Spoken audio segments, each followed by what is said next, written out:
Om Namo Bhagavate Vasudevaya. Reading from Srimad Bhagavatam, 3rd Canto, 21st chapter, text number 22. Rishiruvacha Ityavyalikam Pranutobjanabhas Tamma Bhavashe Vachasamritena Suparna Paksho Parirochamanaha Premasmitodvikshana Vibramadbru. Translation and purport by His Divine Grace A.C. Bhaktivedanta Swami Srila Prabhupada ki jai. Translation. Maitreya resumed, sincerely extolled in these words, Lord Vishnu, shining very beautifully on the shoulders of Garuda, replied with words as sweet as nectar. His eyebrows moved gracefully as he looked at the sage with a smile full of affection. Purport by Srila Prabhupada. The word Vachasamritena is significant. Whenever the Lord speaks, He speaks from the transcendental world. He does not. He is transcendental. His speech is also transcendental, as is His activity. Everything in relation to Him is transcendental. The word Amrita refers to one who does not meet with death. The words and activities of the Lord are deathless. Therefore, they are not manufactured of this material world. The sound of this material world and that of the spiritual world are completely different. The sound of the spiritual world is nectarian and eternal, whereas the sound of the material world is hackneyed and subject to end. The sound of the holy name, Hare Krishna, Krishna Krishna, Hare Hare, Hare Ram, Ram Ram, Hare Hare, everlastingly increases the enthusiasm of the chanter. If one repeats monotonous material words, he will feel exhausted, but if he chants Hare Krishna 24 hours a day, he will never feel exhausted. Rather, he will feel encouraged to continue chanting more and more.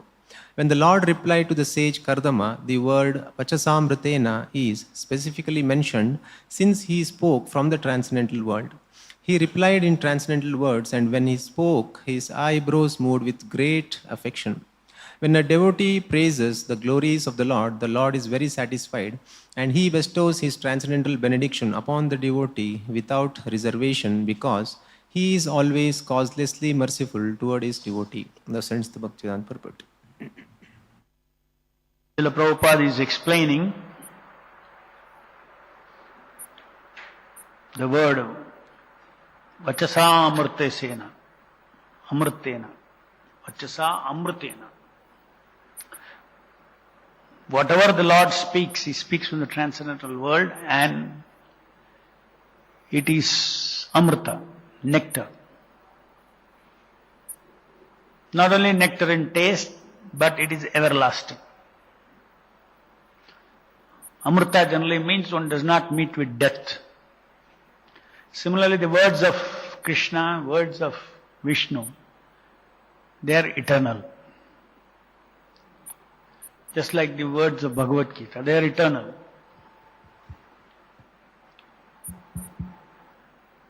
Not only the words of the Lord, everything about the Lord is eternal. Whether it is in the spiritual world or in the material world. For instance, Prabhupada's Leela on this material earth is also eternal. Eternal in the sense it is deathless. You can go on speaking and speaking and speaking, and it will have spiritual potency. It will be a spiritual sound. It will have spiritual sound and it will have spiritual life. Spiritual sound means spiritual. There is life in that sound. It is a chit energy of the Lord. And anybody who touches that will get spiritualized. That is how when we read Prabhupada's purports, it's just Prabhupada's purports are again expansion of the transcendental energy of the verses. The verses themselves are the nectarian words, Vachasamrita. Then Bhaktivedanta purport, that is also a nectar, immortal. That is the reason why it is said that the Acharya's word should not be changed. Acharya's words should not be changed. You may bring the same meaning, try to bring the same meaning by adjusting the words and all these things. But it will not have the same effect. Because these words are all emanating from the transcendental platform. And they have a transcendental purpose designed by the Lord. And we cannot put our purposes into it, our intellectual purposes. Oh, this is not very clear, that is not very clear. Unless it was done with Prabhupada's permission. So that is the reason why we should read only Prabhupada's original books. It is not sentimental. There is a tattva, there is a principle behind it. The very same words that Prabhupada spoke, in that manifests the Chitta energy. When you read Prabhupada's purports, there is one is the intellectual layer. You will read it. But this is not the only thing. This is not a jnana. Srimad Bhagavatam is not just jnana. It is Shabda, which includes not only jnana, it includes all the feelings. Transcendental feelings are also compressed in these words. Just like when a person speaks, only a very small portion is meaning comes from the words. So 7% comes from the words. Modern science has found out that nearly 35% is non-linguistic. Then there is body language. Now one may wonder, can we get all those things in this purport? Exactly. When one is submissive, one submissively hears, then one can get all the non-linguistic parts of this, whatever Prabhupada from his heart, what he is speaking. That is why it said that there is no end to the kind of depth in which you can read transcendental words. Even Bhagavad Gita words or Prabhupada's words, you read again and again and again and again, one should understand that maybe intellectually also, even intellectually you cannot exhaust. Intellectually you cannot exhaust also. So assume that intellectually you have understood it. But there are so many other influences that come when you hear a pure devotee. His feelings, his this thing, all the different non-linguistic aspects of the person speaking.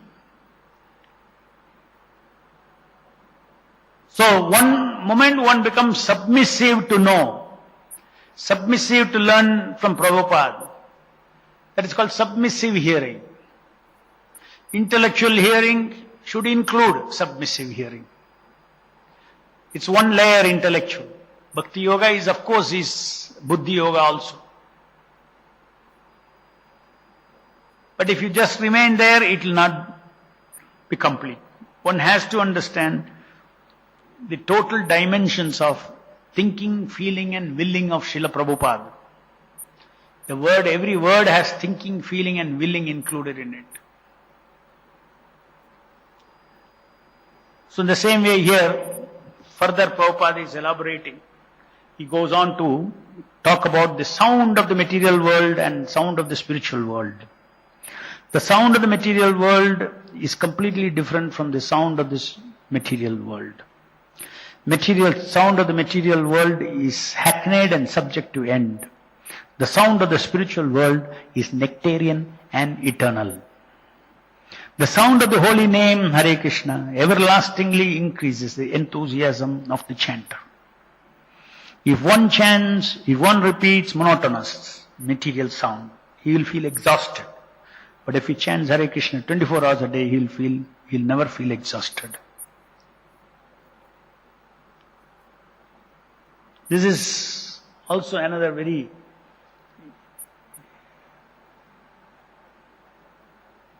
significant truth in this material world today, that there is the holy name incarnated. And if somebody chants Hare Krishna Mahamantra consciously, then everlastingly it increases the enthusiasm of the chanter.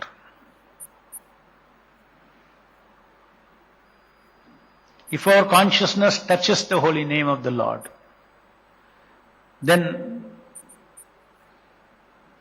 spiritual energy will come from the holy name so that you can chant 24 hours. Why when we chant, we find it difficult, mala after mala after mala, sometimes we find it difficult.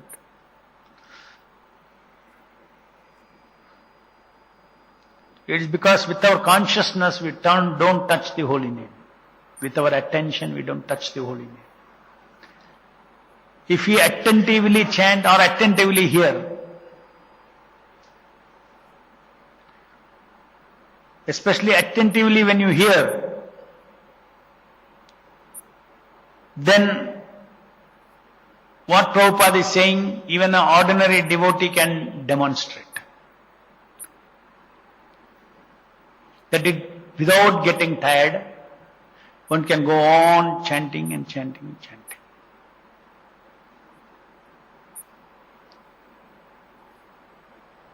If you follow simply what Prabhupada says, you can chant any number of rounds. You will not get tired. Because right there, the holy name is there and that is the source of all energy. So it is not that, if you really want to experience, if one repeats monotonous material words, he will feel exhausted. But if he chants Hare Krishna 24 hours a day, he'll never feel exhausted.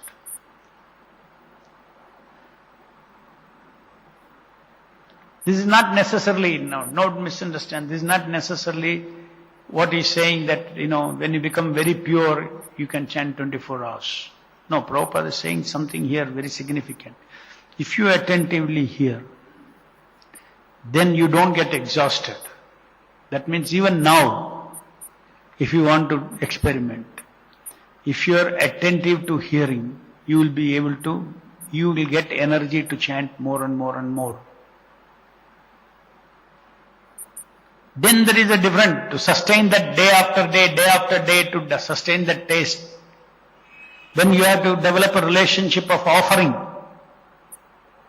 your hearing, offering your sense of hearing, offering your sense of speaking. A feeling of offering should develop.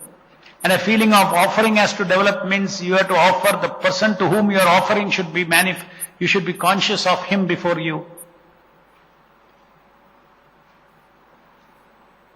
Not that you have to see him before you, but you have to be conscious of him before you. When we see someone, then we immediately become conscious. But when we don't see someone, how do we become conscious? By faith. That he is there. Shastra says, he is here. So you can sustain increased chanting day after day, you can sustain. Only if it builds into a relationship of offering.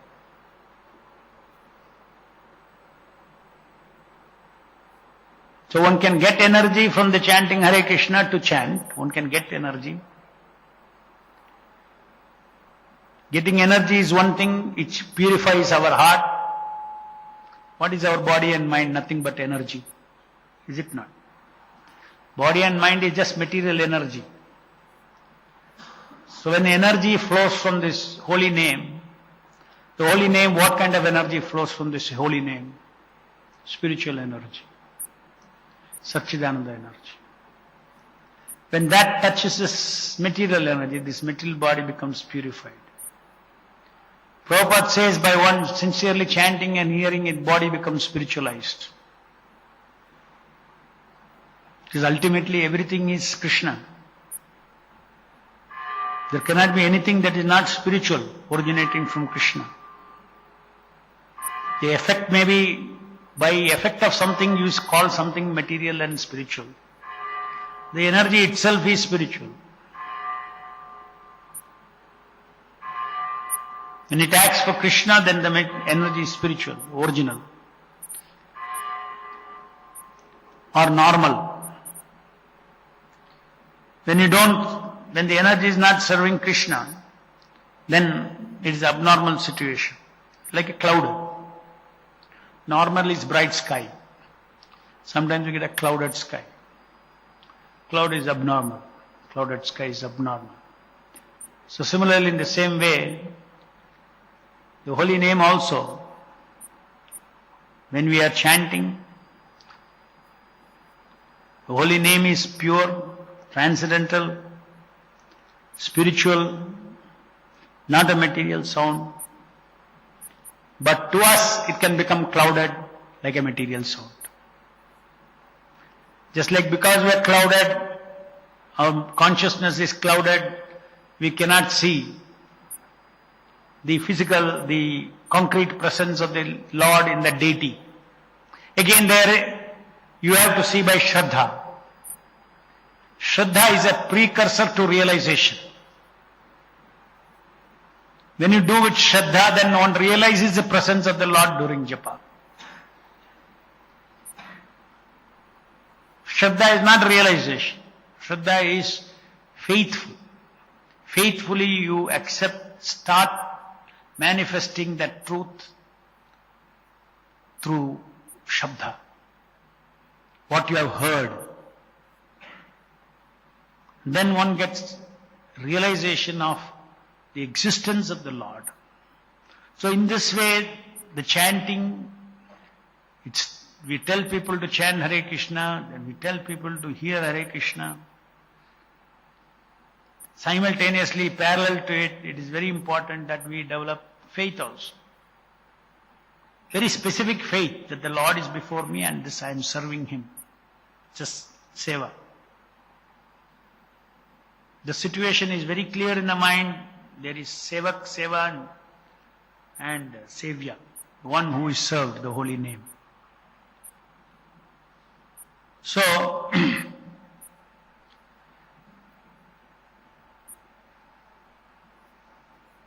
in this case here, hearing Kardama Muni's prayers, the Lord heard these prayers, standing on the shoulders of Garuda, shining very beautifully, with a full smile of affection, he looked at Kardama Muni. And the Supreme Lord will start speaking now from the next verse. So we have been seeing here, not only in this, in the previous purport also, where the principle of worshipping Vishnu, whether with desires or without desires, was enjoined. Even if you have desires, don't leave Krishna, go to Krishna only. Krishna will do something to get the devotee purified, either by sanctioning the desires, or partially sanctioning the desires, or developing detached heart of the devotee by denying the desires. Whatever happens, the devotee always thinks that it is the wish of the Lord. I am a devotee of the Lord. No accidents can happen in my life. Even if some bad things are coming according to destiny, it cannot. I am a devotee of the Lord. If the Lord did not permit, it would not happen to me. If the Lord permitted, it is excellent for me, it's good for me. I cannot blame anybody else for anything that happens in my life. Human beings cannot be blamed. Demigods cannot be blamed. One has to blame oneself. Take responsibility for oneself, for what happens in one's life, instead of simply blaming. When we start blaming, that is when we start criticizing. When we start criticizing, then we start losing punya. Why do you get problems in life, material problems in life? We get material problems in life because of papa, past papa. If you don't believe in this, then what is even basic Krishna consciousness we don't understand. One should have faith that it is my papa that is bringing me troubles. Nobody Nobody else, nobody else. Everybody else is an instrument for my Papa. So therefore one does not give any hatred or anger against anybody who has been an instrument for one's karma. So it is due to Papa one gets trouble. And then again when you blame others and criticize others, then that is again you are increasing Papa instead of decreasing. So you go into that circle. That criticism will take you into a deep well. Why is called a well? It will go deeper and deeper. You criticize and you lose punya. You criticize, you lose punya. You criticize, you lose punya. And you go deeper and deeper and deeper. Very difficult because you go in one direction, your actually real destination in the other direction, but each time you are going in the wrong direction. So we have to be very, very careful and come out of this kind of holding against people, especially Vaishnavas, and known as to simply become very peaceful by surrendering to the Lord and surrendering to the holy name. Both things cannot go together. Offenses and chanting cannot go together. Offenses are always there. Making offenses due to our state of consciousness, it will always be there. But to make conscious conclusions, affection, all those things, these kind of things due to one's lower gunas, these are not so bad offenses. But if one thinks one is very intelligent and pinpoints that you did this, you did this, you did this, you did this, you did this, one is only increasing the offenses. And that cannot go with chanting. It's a science. Krishna consciousness is a science. It's not sentimentalism. Sentimentalism means there is no knowledge behind it. There is no intelligence behind it. There is intelligence, there is knowledge, then there is emotional layer. Only if an emotional layer is taken, Krishna does not want only emotional layers. Krishna, there is no, in the spiritual world there is no emotion which is not Satya. Every emotion is a Satya, is a reality. If something contrary to Satya in this material world, what is that Satya? Guru, Sadhu and Shastra. Any emotions which is not certified by Guru, Sadhu and Shastra, then it simply means one is trying to show off to the world that he or she has got bhakti far exceeding everybody else. That is exactly Prabhupada blasted. He said, I don't want this movement to become a sahajya, taking Krishna bhakti cheaply, taking emotions towards Krishna cheaply. Agya, detachment from matter. One cannot have pure transcendental emotions towards the Lord. Without having vairagya, one cannot get pure knowledge of the transcendence. Without the pure knowledge of the transcendence, how can one get transcendental emotions? At this stage, we can get transcendental emotions, bona fide transcendental emotions of detachment from material world. Vairagya is an emotion that you can, it is not sahajya. It is a necessary stage. Yes, now, first stage, you're getting vairagya. The vairagya that matter and spirit is separate. Material bodies of people are separate. Material personalities, bodily, social egos, my relatives, my bodily, these things, all these kind of things are temporary dramas. The real spirit is behind the social ego of all the people. So that detachment, that pleasure, that is the starting bhakti pleasure. Then the other pleasure is about understanding in Shantarasa. One should understand the glories of the Lord, not jump into a relationship with Him, which means one makes bhakti cheap. One should not make bhakti so easily cheap. One should just sit and meditate on the wonderful qualities of the Lord, transcendental qualities of the Lord.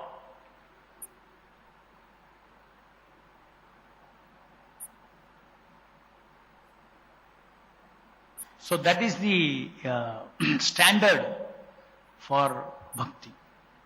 So every sound, every emotion, everything that has to be grounded on absolute truth.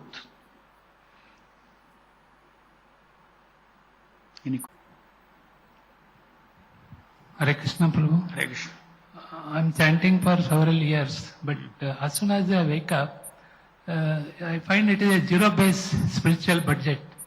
No residual. As soon as I wake up in the morning, I'll find zero budget spiritually zero. Nothing is available with me. There is no residual effect I'm finding. What is the defect? The defect is, see, our entire existence is a defect in this material world. Because when you wake up, you see, slowly the gunas are, from one guna to another guna we are moving. So unless one has a practice, let me get up, as soon as I get up, let me practice chanting Hare Krishna. You do practice for 10 days, you will see when you get up, you will chant Hare Krishna. When you get up, you say, you will see the picture of the Lord in front of my eyes. Make it that a practice. Before getting spontaneous connection to the Lord, we have to get connection to the Lord by practice. To get spontaneous, then one day, because of that practice, our yantra will become purified, and right from the soul will start seeing. Same principles. From sadhana bhakti it begins and then it goes to pure devotion service. So one should understand the science. This question should not even come. According to science, this is it. No, I mean, let's say you are in first standard, you are saying that, why nobody is giving me, fifth standard certificate? One who knows the school system will never ask that question. I don't know, first standard, I had to go to second, third, fourth, fifth, then SLC. When I go to fifth standard, they'll give me a fifth standard certificate, sixth standard syllabus, everything they'll give me.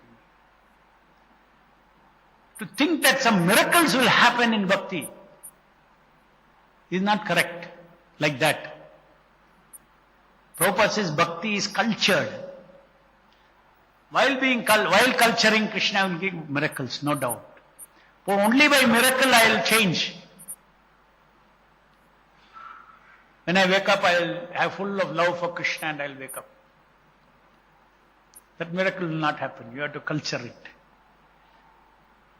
While culturing it, what happens when you culture? Why Krishna insists on going through the process of culture? Because by going through the process of culture, you are repeatedly, Krishna is seeing whether you consciously want or not. Want or not.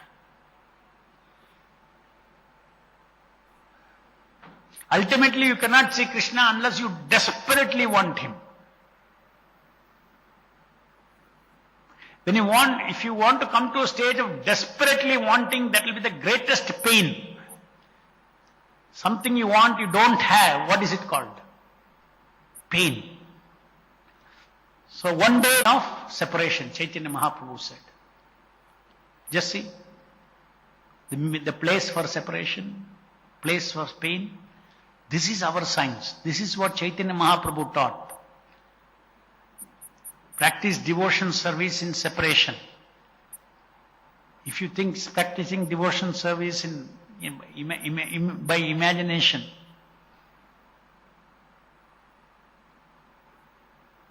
that you are already in the spiritual world, that all becomes sahajya. The Lord is there, holy name is there, right before me, but I have no experience. I have no separation from it. Existentially is there. If you follow His instruction, then you can touch Him, you can feel Him. in terms of His mercy. If He allows, if He gives. So that is the thing. One should be very, very careful. Bhakti cannot be misunderstood. That's why if somebody does not know, you have to associate with Vaishnavas and take the value. Otherwise, very easily you'll say, oh, this person has got so much bhakti. So much bhakti. Why so-and-so is being harassed? He's being harassed. Nobody is harassing. The person is putting on the proper track. If you are serious about bhakti, come to the proper track. When you do devotion service also, just like I always say that somebody says, I want to build a temple in the Indian Ocean, skyscraper. Then the temple president will say, you're crazy, just do your sadhana bhakti now here. Then somebody else, everybody will say, Prabhu, what is this Prabhu? He wants to do devotion service, he wants to build an ocean temple. What preaching it will be? Why you are not allowing him? You are all aparadhis. You are all not encouraging. Maybe Krishna and Parampara is pushing this person and you are holding him back. You are jealous.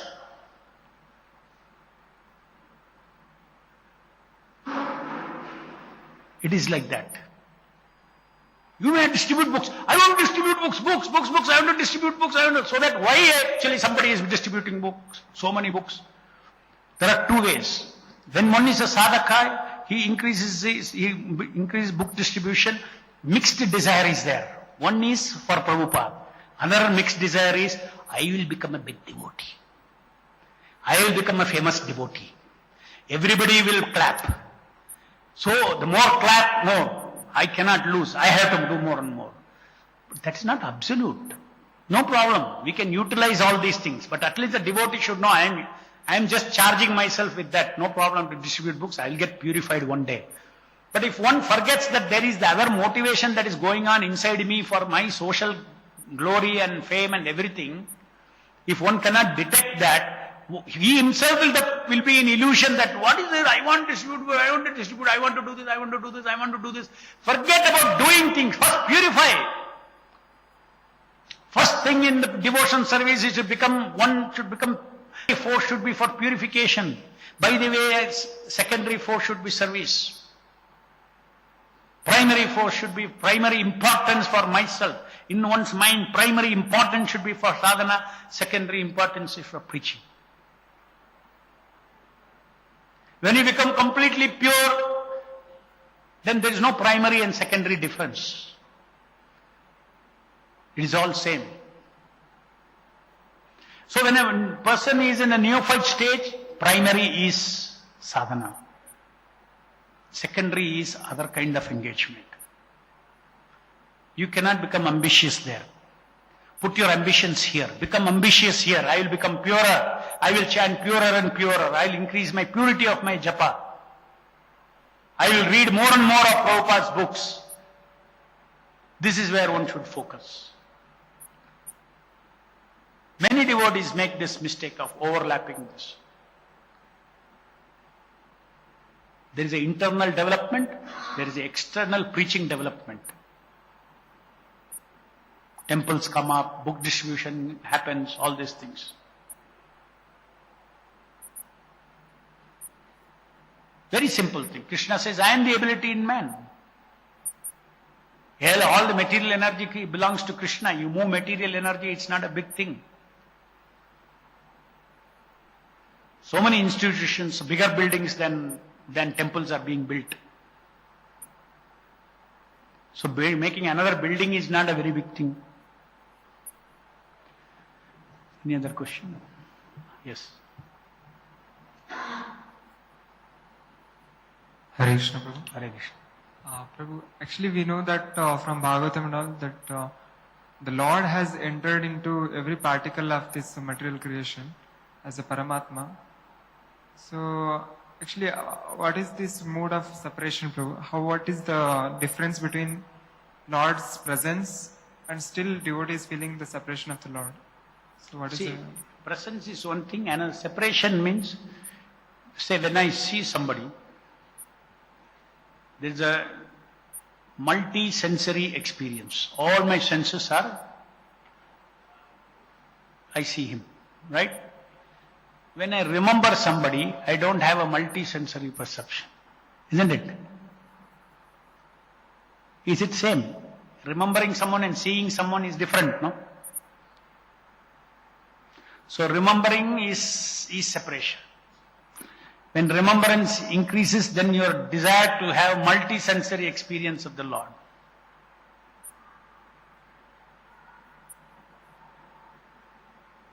Suppose somebody, let's say,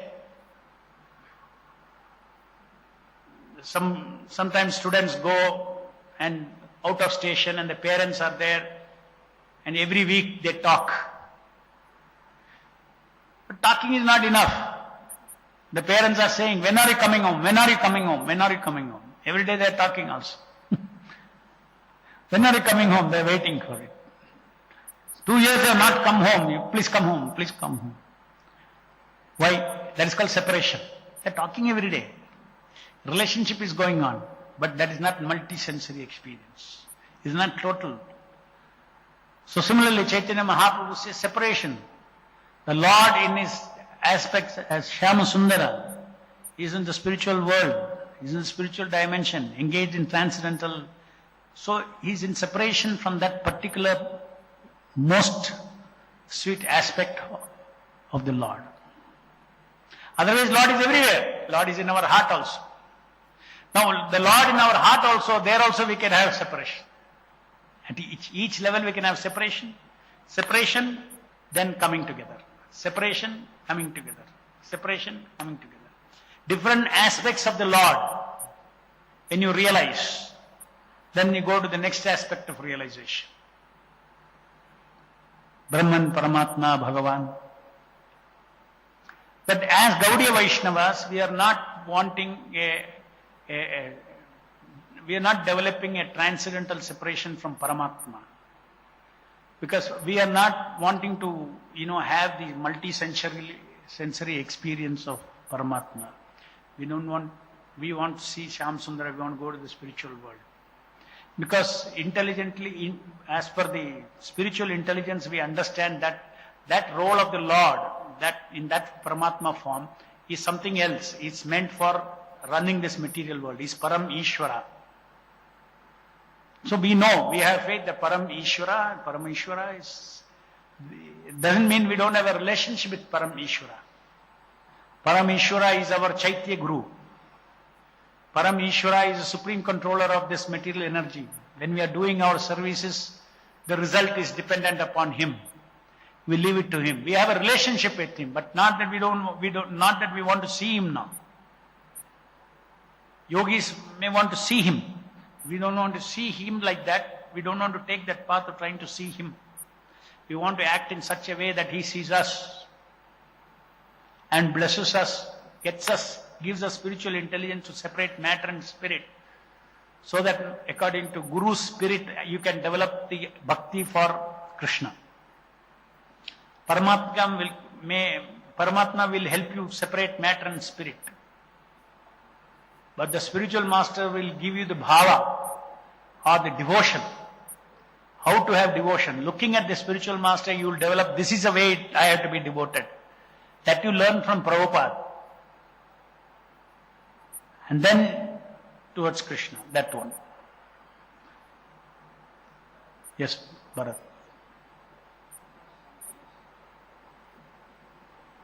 Sometimes we know that I'm given a particular service and I'm supposed to do some result.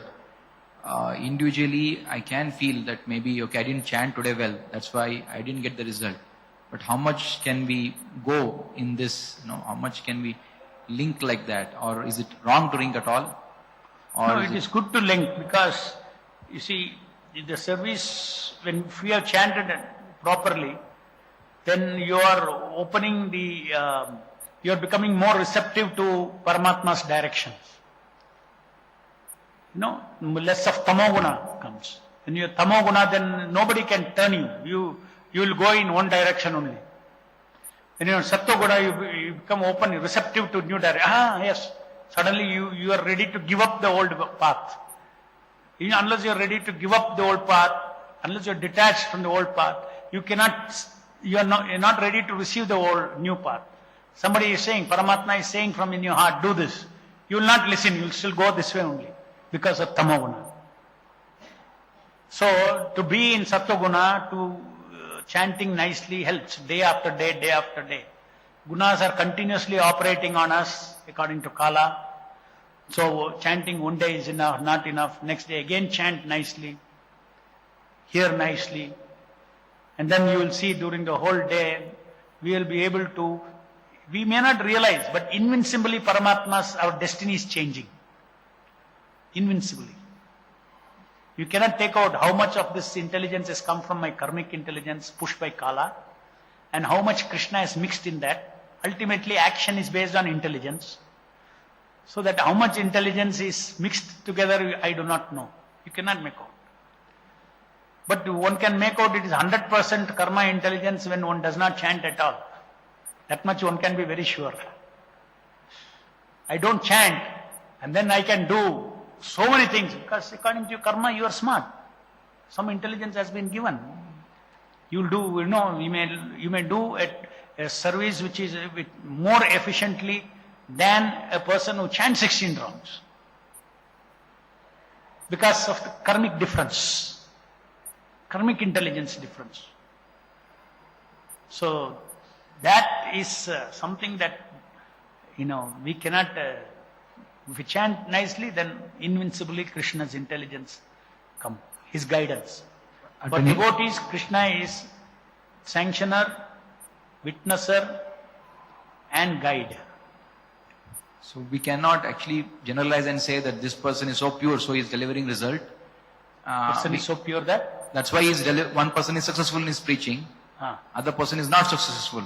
So we cannot generalize. But at an individual level, I can feel, right, that I have chanted very nicely today, or I have been pure. So that's why this result has come. I can individually link, is it not? Is it not? You need not individually link. Individual level. Because there are standards of what is purity. If I followed what Prabhupada said, that means purity is there. Need not connect it to the result. Purity is purity. Keep that side. Because then you will mislead. What is the need to do all this measurement? You need to measure whether I have done my duty properly or not. Whether I have done my devotion service properly, whether I have done my sadhana portion properly, whether I have done my duty properly. That's it. End. Happy. Because when we start doing all this judgment, two things can happen. One is, if you conclude wrongly, then the wrong feelings can come.